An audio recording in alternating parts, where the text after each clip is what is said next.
గంటా 45 నిమిషాలు ఏం మాట్లాడారు ఇద్దరు సీఎంలు?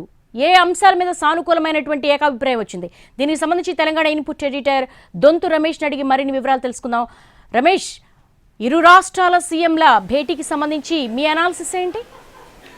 గంటా 45 నిమిషాల పాటు ఇద్దరు రాష్ట్రాల సీఎంల మధ్య అధికారుల మధ్య చర్చలు అయితే జరిగాయి. చాలా సానుకూలంగా చర్చలు జరిగాయని చెప్తున్నారు అధికారులు. కేవలం సీఎంల సమావేశం 2 గంటల్లోనే అన్ని సమస్యలు ప్రస్తావించారు. ఇప్పటికే అధికారులు, ఇరు రాష్ట్రాలకు సంబంధించిన అధికారులు ఏ సమస్యలు సానుకూలంగా పరిష్కరించుకోవచ్చు, ఏ అంశాల మీద లేవనెత్తాలి, వాటికి సంబంధించిన ఆల్రెడీ గ్రౌండ్ వర్క్ ప్రిపేర్ చేసుకుని వచ్చారు. ఆ అంశాలకు సంబంధించింది సీఎంల వద్ద పెట్టారు. సీఎంలు దానికి అంగీకరించారు. 60% పైగా సమస్యలు, పునర్విభజన చట్టంలోనే 60% పైగా ఆస్తులకు సంబంధించిన అంశాలకు సంబంధించిన విషయంలో క్లారిటీ వచ్చింది.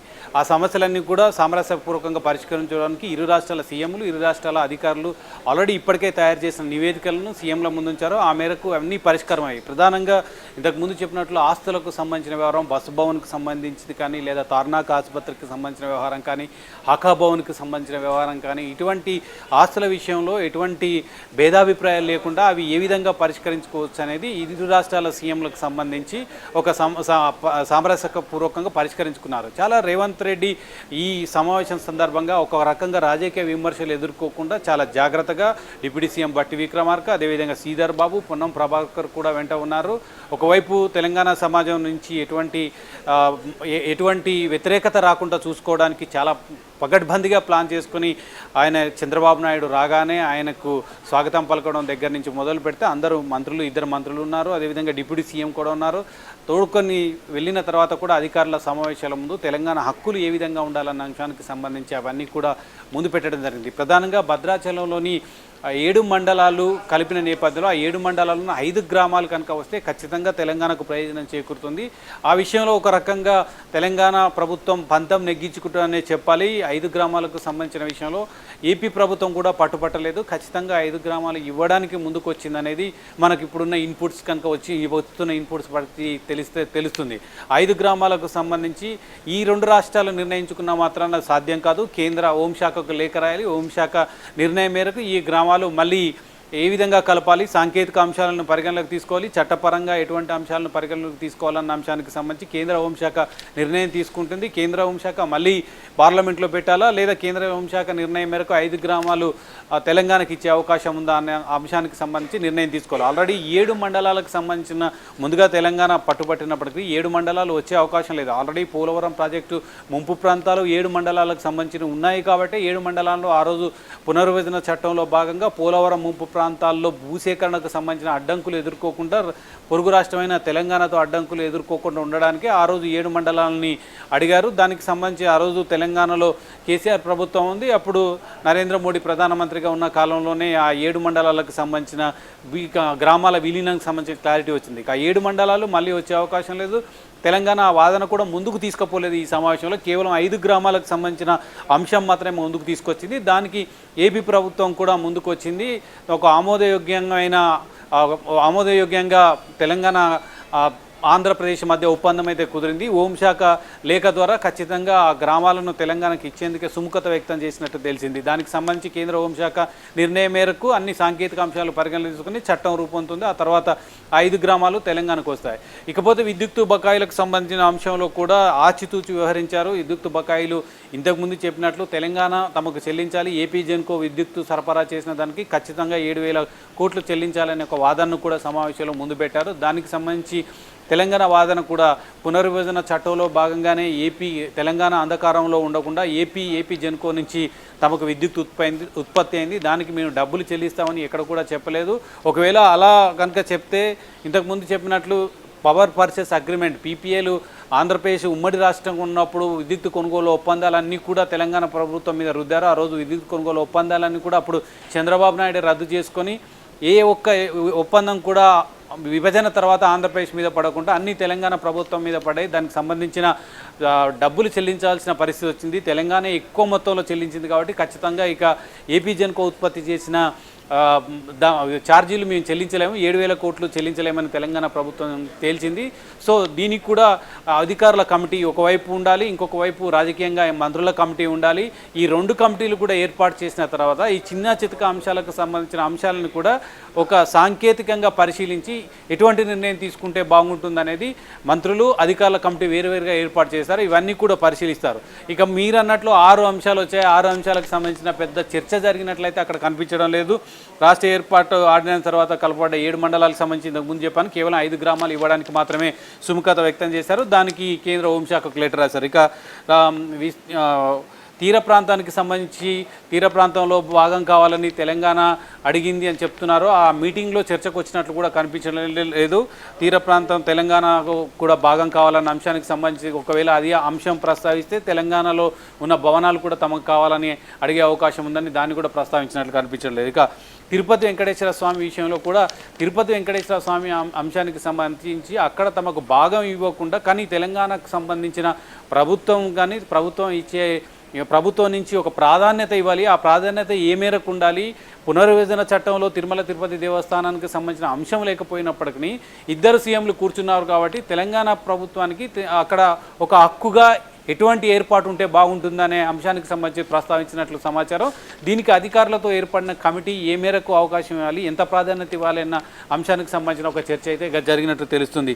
ఇక నీటి వివాదానికి సంబంధించి ప్రధానంగా కృష్ణా బేసిన్కి సంబంధించిన వ్యవహారానికి సంబంధించి 2 రాష్ట్రాల సీఎంలు అయితే ప్రస్తావించారు. ఈ నీటి విషయంలో ఇంతకుముందు బ్రిజేష్ కుమార్ ట్రిబ్యునల్, ఆ తర్వాత వచ్చిన ఇంకొక ట్రిబ్యునల్కి సంబంధించి కేంద్ర ప్రభుత్వం ఇటీవల నియమించిన ట్రిబ్యునల్కి సంబంధించి కానీ ఈ అంశాలన్నీ కేంద్ర ప్రభుత్వం ఆధీనంలో ఉన్నాయి. మరొకసారి నీటి విషయంలో ఒక పట్టువిడుపులకు పోకుండా పట్టువిడుపులతో ఒక సామరస్యపూర్వక పరిష్కారం కనుక్కోవడానికి ఖచ్చితంగా ముందుకు రావాలని నిర్ణయించుకున్నారు.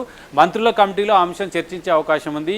నీటి విషయంలో ఇప్పుడు నిర్ణయం తీసుకోవడం ద్వారా ఇప్పుడు నిర్ణయం తీసుకుంటే తక్షణం అమలయ్యే అవకాశం లేదు. అది మళ్ళీ కేంద్ర పరిధిలో ఉంది, కేంద్ర పరిధిలో ఉంది కాబట్టి కోర్టులో వేశారు. దానికి సంబంధించి కేంద్రం నిర్ణయం తీసుకోవాల్సిన అవసరం ఉంది.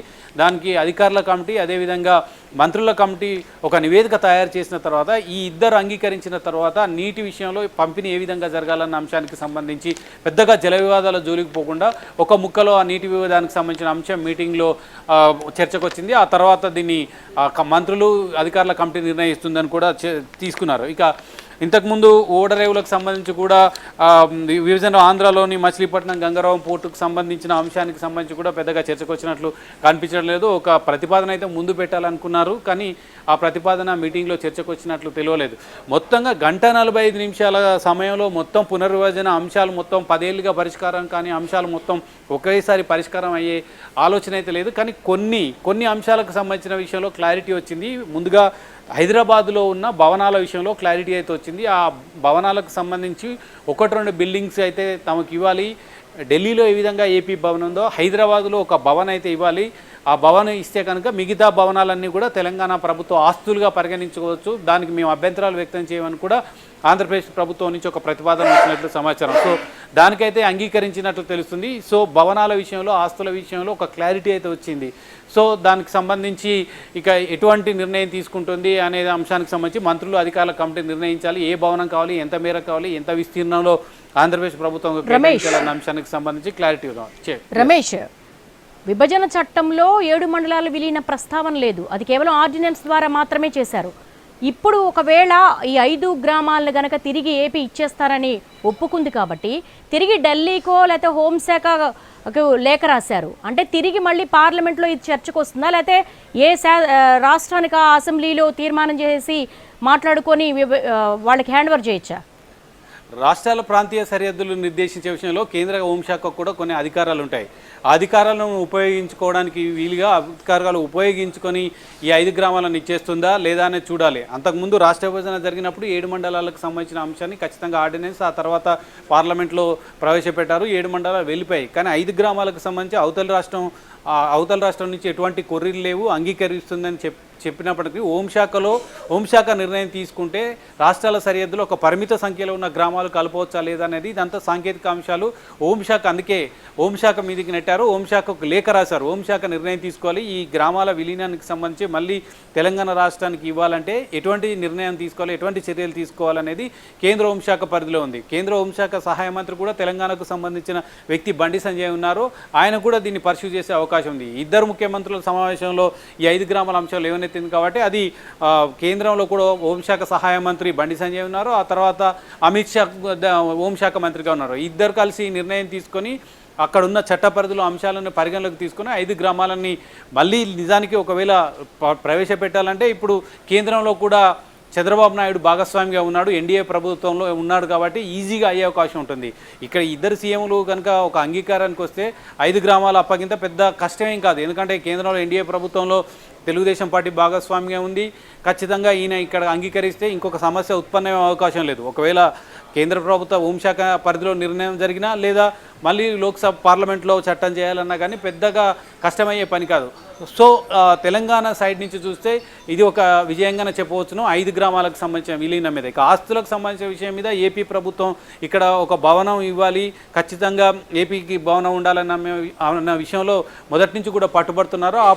ఆ పట్టుకు తెలంగాణ ప్రభుత్వం కూడా సానుకూలంగా వ్యవహరించినట్లు సమాచారం ఉంది. బట్టి విక్రమార్క ప్రెస్ కాన్ఫరెన్స్లో చెప్తే తప్ప ఆ నిర్ణయాలు ఇంకా అధికారికంగా మనకు తెలియదు. ఒకవేళ అది కనుక ఇస్తే ఏపీ ప్రభుత్వానికి సంబంధించిన ఆస్తి కూడా హైదరాబాద్లో ఉన్నట్లు అవుతుంది.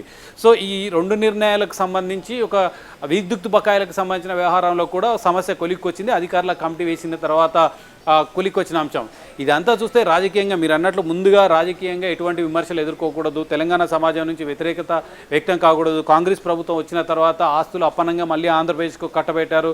చంద్రబాబు నాయుడు నీడ తెలంగాణ ప్రభుత్వం మీద ఉంది, తెలంగాణ పాలన మీద ఉందని ఇటువంటి రాజకీయ విమర్శలను కూడా ఎటువంటి వాటికి తెలంగాణ ప్రయోజనాలకు విఘాతం కలగకుండా ఉండడానికి వీలుగా చాలా కఠినంగా వ్యవహరించాలి, తెలంగాణ హక్కుల విషయంలో ఏమాత్రం వెనకడుగు వేయొద్దు అనేది రేవంత్ రెడ్డి పట్టుబట్టారు. అందుకే ముందుగా చంద్రబాబు నాయుడు రాగానే ఆయనకు ఒక నాగొడవ, కాళోజీ రచించిన నాగొడవ పుస్తకాన్ని కూడా ఆయనకు బహుకరించారు. నాగొడవ పుస్తకాన్ని గుర్తుంచుకున్నవారు, చదివిన వారు చాలామందికి తెలుస్తుంది.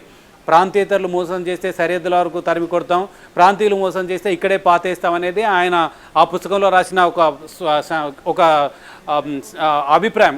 దాని మేరకు నాగొడవ పుస్తకం ద్వారా ఒక సంకేతాన్ని ఇవ్వదలుచుకున్నాడు. తెలంగాణ సమాజానికి నష్టం కలిగించే ఏ చర్యలు కూడా రేవంత్ రెడ్డి తీసుకోరు, తెలంగాణ ప్రభుత్వం తీసుకోరు. ఇది ఉమ్మడిగా తీసుకుంటున్న నిర్ణయం. తాను ఒక్కడు ఒక వ్యక్తిగా కాకుండా ప్రభుత్వంగా తీసుకుంటున్న నిర్ణయాలు మాత్రమే సీఎంతో చంద్రబాబు నాయుడుతో చర్చిస్తున్నాం తప్ప తాను ఎక్కడ కూడా ఇండివిజువల్గా దీన్ని డీల్ చేయడం లేదని చెప్పడానికి బట్టి విక్రమార్క, ఇతర మంత్రులు కూడా ఉన్నారు, అధికారుల బృందం కూడా ఉంది.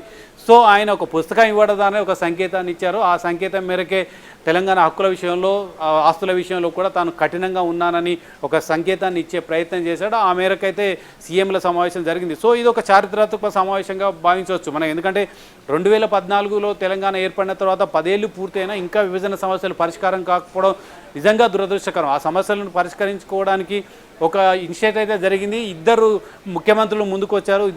చంద్రబాబు నాయుడు ముందుగా లేఖ రాశారు. ఆ లేఖ ప్రకారం రేవంత్ రెడ్డి కూడా అంగీకరించారు. ఇద్దరు ముఖ్యమంత్రులు కూర్చున్నారు. ఆ తర్వాత అధికారులు, మంత్రుల కమిటీలు కూడా వేసుకోవాలనుకున్నారు. కమిటీలు వేసుకున్న తర్వాత ఇరు రాష్ట్రాలు కూడా ఒక క్లారిటీ వచ్చింది. 60% వరకు సమస్యలు సామరస్యకంగా పరిష్కరించుకోవడానికి వీలుగా ఒప్పందం కుదిరింది. అవి ఏంటి అనేది ఇప్పుడు బట్టి విక్రమార్క లేదా ఆంధ్రప్రదేశ్ ప్రభుత్వం తరపున ఎవరైనా మంత్రి మాట్లాడితే తెలిసే అవకాశం ఉంటుంది. సో ఈ అంశాలకు సంబంధించి ఈ సమావేశాన్ని అంత ఈజీగా తీసేయలేము. ఎందుకంటే కేసీఆర్ ముఖ్యమంత్రిగా ఉన్న కాలంలో అప్పుడు చంద్రబాబు నాయుడు ముఖ్యమంత్రిగా ఉన్నారు 2014లో. ఆ తర్వాత 2018లో రెండవసారి కేసీఆర్ ముఖ్యమంత్రిగా ఎన్నికయ్యారు. బీఆర్ఎస్ ప్రభుత్వం వచ్చింది. 2019లో మరోసారి జగన్ ప్రభుత్వం వచ్చింది. చంద్రబాబు నాయుడు పోయిన తర్వాత చంద్రబాబు నాయుడు ఇక్కడ కేసీఆర్ ఉన్న కాలంలో సమస్యలు పరిష్కారం కాలేదు. ఆ తర్వాత కేసీఆర్తో సన్నిహితంగా ఉన్న జగన్మోహన్ రెడ్డి ఉన్నప్పుడు కూడా సమస్యలు పరిష్కారం కాలేదు. చాలా 1-2-3 సార్లు జగన్మోహన్ రెడ్డి, కేసీఆర్ కలుసుకున్నారు. ఆయన అప్పుడు ప్రగతి భవన్కి వచ్చారు. ప్రగతి భవన్లో విందులు చేశారు. అదేవిధంగా కాళేశ్వరం ప్రాజెక్టుకు వచ్చారు. ఆనాడు కూడా ఈ సమస్యల ప్రస్తావన పునర్విభజన సమస్యలు పరిష్కరించుకునే దిశగా అడుగులు పడలేదు. కానీ ఇప్పుడు అడుగులైతే పడ్డాయి. ఎప్పటికోప్పటికి సమస్యలు పరిష్కరించుకోకపోతే ఇక కొన్నేళ్ల పాటు కూడా ఈ సమస్యలు ఇదే విధంగా కొనసాగే అవకాశం ఉంది. ఛత్తీస్గఢ్, జార్ఖండ్ రాష్ట్రాలకు సంబంధించిన అనేక సమస్యలు ఇంకా కోర్టుల చుట్టూ తిరుగుతున్నారు. నిధులకు సంబంధించి రాష్ట్రాల మధ్య కొన్ని ఆస్తు గొడవలు ఇంకా కోర్టులు తేల్చాల్సిన అవసరం ఉంది. ఇక్కడ కూడా కోర్టులు తేల్చాలి. ప్రధానంగా 14,000 కోట్ల రూపాయలకు పైగా ఇంకా బ్యాంకుల్లో ఎటువంటి ప్రయోజనం లేకుండా ఆ విధంగా ఫ్రీజ్ అయి ఉన్నాయి. ఇటు తెలంగాణ రాష్ట్రానికి కానీ అటు ఆంధ్రప్రదేశ్ రాష్ట్రానికి కానీ ఎటువంటి ప్రయోజనం లేకుండా రెండు రాష్ట్రాల తెలంగాణ సీఎం రేవంత్ రెడ్డి చాలా వ్యూహాత్మకంగా వ్యవహరించారు ఫస్ట్ మీట్ లోనే అని అనుకోవచ్చా? ఎందుకోసం అంటే వ్యక్తిగత పరిచయాలు కాదు, ఇక్కడ రాష్ట్ర ప్రయోజనాలే మాకు ముఖ్యం, నా గొడవ నాదే అని ఇండైరెక్ట్ గా చెప్పేశారా? ఖచ్చితంగా రాజకీయంగా ఎటువంటి నష్టం జరగకూడదు. తెలంగాణ సమాజం నుంచి ఎటువంటి వ్యతిరేకత వ్యక్తం కాకూడదు. తెలంగాణ ప్రయోజనాలకు ఎటువంటి విఘాతం కలగకూడదు. తెలంగాణ ప్రయోజనాలను దెబ్బతీసినట్లుగా ప్రచారం జరగకూడదు. బీఆర్ఎస్ ప్రభుత్వానికి ఒక అస్త్రాన్ని ఇవ్వకూడదు. చంద్రబాబు నాయుడు, రేవంత్ రెడ్డి ముందుగా గురు శిష్యులు అనే ఒక ప్రచారాన్ని ముందుకు తీసుకెళ్లిన క్రమంలో చంద్రబాబు నాయుడు నిన్న ఇక హైదరాబాద్కు వచ్చిన క్రమంలో బ్యానర్లు అదేవిధంగా పెద్ద పెద్ద ఓటింగ్లకు సంబంధించిన అవన్నీ కూడా సోషల్ మీడియాలో పోస్ట్ చేసి మళ్ళీ ఆంధ్ర పాలన తెలంగాణకు వచ్చిందంటూ కూడా బీఆర్ఎస్ అనేక ప్రసార మాధ్యమాల్లో ప్రచారం చేసింది. ఈ ప్రచారం నేపథ్యంలో నిజంగా ఒక కత్తిమీది సాము లాంటిది రేవంత్ రెడ్డికి.